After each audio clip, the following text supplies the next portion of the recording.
some of these are very like textbook examples of things, to be careful for, but it always helps to say them again and again.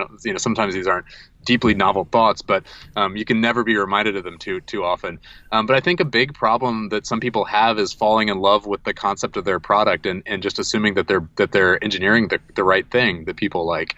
And that can be a very seductive trap. So, we really encourage companies to be testing with real paying users as quickly as possible. And many times that will give you feedback that causes you to iterate on the definition of your product or to iterate on the business model around your product, how you're asking people to pay for it, like pricing models or subscription models. And more often than not, you're needing to evolve your product many times before it really clicks.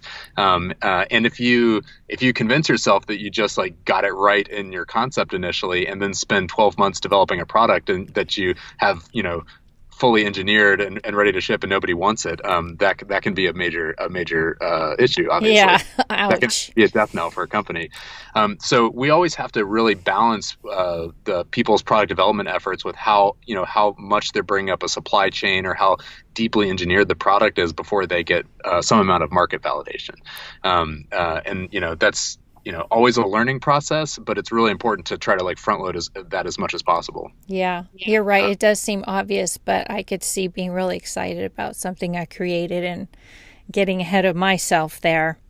Because even if something has benefits and you're proving out like a feature in a market, you also just have to make sure that it matches what people want to pay for it too. Like I've seen lots of products where people do agree, like, yes, that's a great product, that's a great idea, it solves a problem. It's just not worth how much you're asking me to pay for it. Right. And so you just have to make sure that benefit to cost trade-off really works for your customers.